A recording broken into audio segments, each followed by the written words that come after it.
यंदाची अक्षय तृतीया साजरी करा नवीन गृह खरेदीनी। आम्ही घेऊन आलोय तुमच्या स्वप्नातलं घर। आजच बुक करा।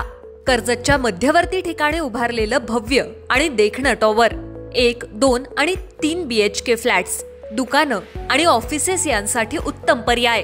सर्व काही अवघ्या काही मिनिटांवर। Railway station, bus depot, hospitals, शाळा, कॉलेजेस आणि सर्व प्रमुख बँका फक्त 5 ते 10 मिनिटांवर।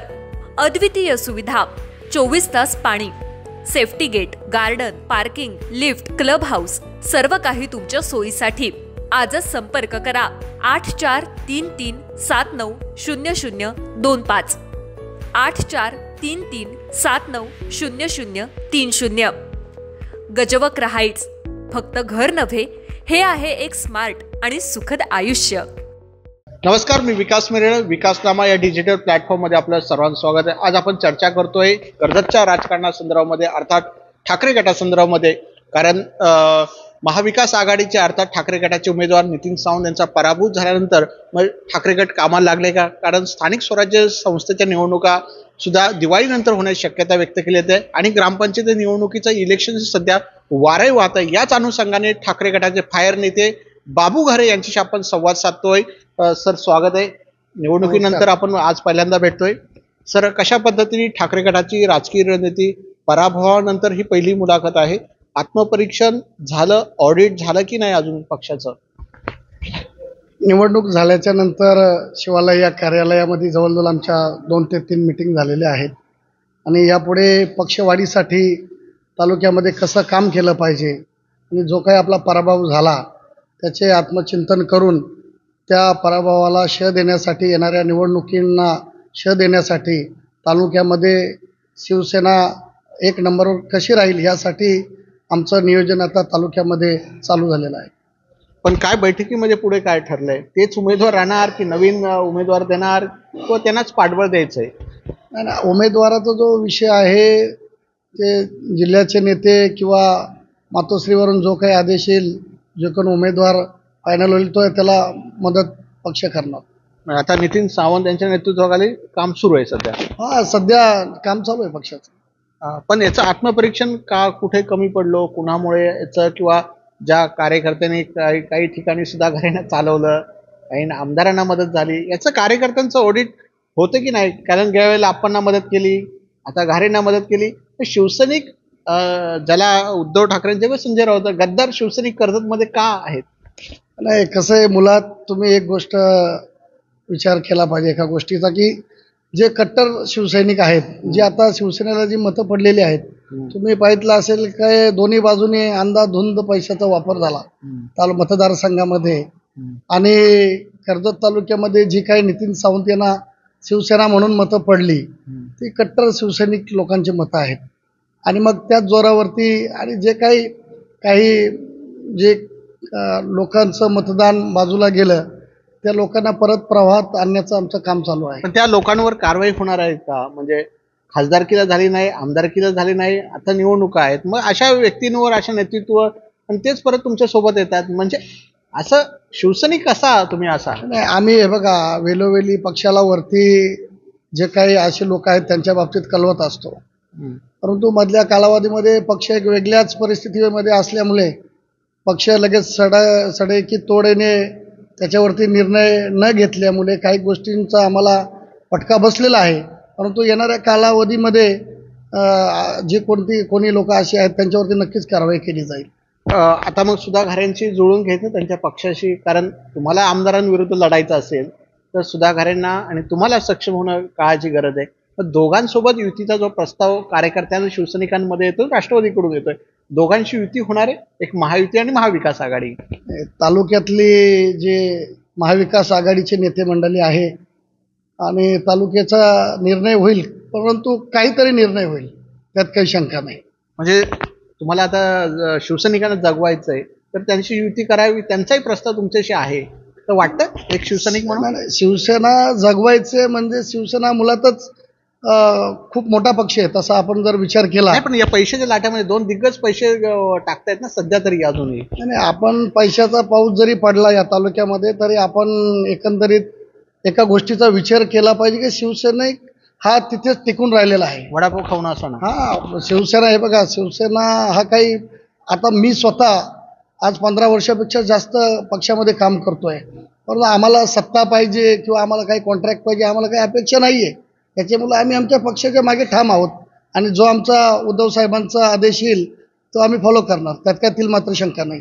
मग काय मुद्दे घेऊन निवडणुकीला अपेक्षित जाणं होतं, त्याचं कुठं पुरत नितीन सावंतांसोबत बैठकी चर्चा, काय भविष्यामध्ये कशा पद्धतीचे, कारण जिल्हा परिषद निवडणूक आहे, तुम्ही सुद्धा दावेदार आहात.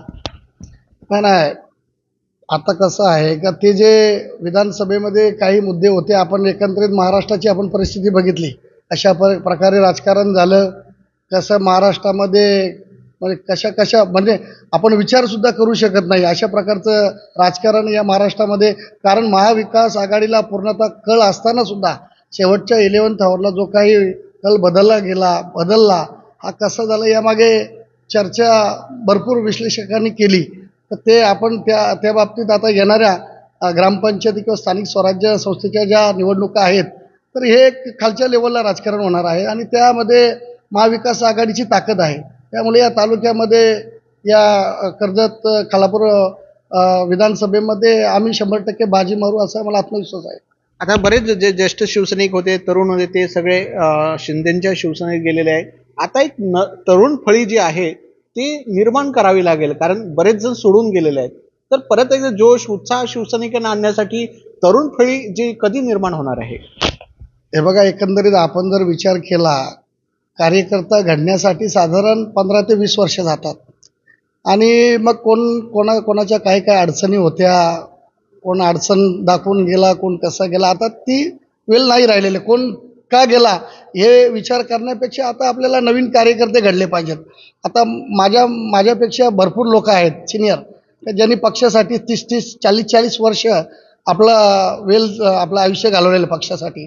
तर त्या लोकांना राग आहेच ना, आपण जो बांधलेला पक्ष आहे आणि त्या पक्षाची वाताहत तालुक्यामध्ये करण्याचा प्रयत्न झाला, तर आता आम्ही नवीन जोराने पक्ष उभा करणार आणि नवीन फळी तयार करणार पक्षाची. आता नगरपालिका निवडणुका आहेत, कर्जत आहे, माथेरान, खोपोली आहेत. मग काय स्ट्रॅटेजी ठरली? खोपोलीमध्ये सुनील पाटील सोडून गेलेले आहेत, असे नेते सोडून गेलेले आहेत. माथेरानमध्ये सुद्धा तिकडे थोडी नाराजी असते कधी, असं सगळं हे सुरू आहे. मग कसे लोक आता तरी नितीन सावंत यांना घेऊन एकत्र लढणार आहेत की नाही? नाही, आता कसं आहे बघा, नितीन सावंत एकत्र घेऊन लढण्यापेक्षा आता शिवसेनेची जे काही 2 तालुक्यातली नेते मंडळी आहे ते विचारपूर्वकच निर्णय घेतील. कारण याच्या मागचा जो काही आम्हाला फटका बसलेला आहे, तो फटका जर भरून काढायचा असेल तर विचारपूर्वक निर्णय या 2 तालुक्यामध्ये घ्यावा लागणार. शेवटचा प्रश्न, काय बदल, परिवर्तन संघटना पातळीवर काय होणार आहेत का? काय शक्यता आता काही जे काही पद रिक्त आहेत, तर या 2 तालुक्यामध्ये वरून आता लवकरात लवकर पदभार लोकांना देण्याची जबाबदारीचं काम होईल. नवीन जोश, तरुण, नवीन तरुण, नवीन नेमणुका असतील आणि होईल आणि पक्ष जोरात बांधायला सुरुवात आहे. आता तरी पक्षाचं काम चालू आहे 2 तालुक्यामध्ये.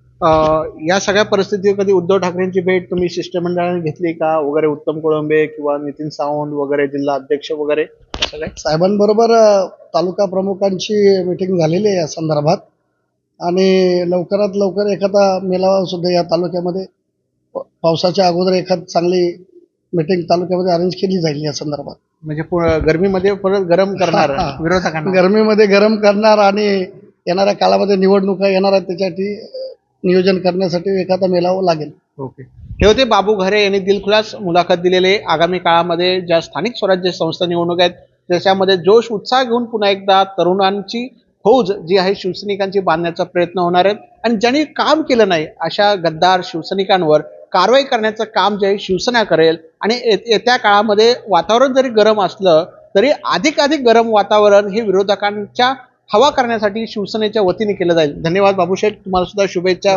पुढच्या काळामध्ये शिवसेना टिकेल अशी अपेक्षा धरूया आणि तुम्ही शिवसेनेत राहाल अशी अपेक्षा आहे. नक्कीच. चर्चा होणार नाही कुठे, ती बोगस चर्चा आहे, त्याला काय अर्थ नाही. कुठे जाण्याचा संबंध येणार नाही. शिवसैनिक पुढची आमदारकी लढायची तयारी आहे का? बघू, पक्ष आदेश देईल तो. तुम्ही सातबारा करताय, भरपूर पैसे आहेत, सगळे अनेक जणांना हिरो अभिनेता सेलिब्रिटीना जात आहे, पैसे उभा करू शकतात. शिवसेनेला पैसे नाही लागत. पण मतदारांना पैसे लागतात ना, शिवसेनेला नाही, मतदारांना पैसे लागतात. मतदारांच्या मनामध्ये तुम्ही जर असाल तर पैशाची आवश्यकता नाही. हे होते बाबू घरे, त्यांनी दिलखुलास मुलाखत केली. विकासनामा पाहायला विसरू नका. प्रत्येक बातमीचं अपडेट आणि राजकीय विश्लेषण केवळ विकासनामावरच तुम्हाला पाहायला मिळेल. धन्यवाद.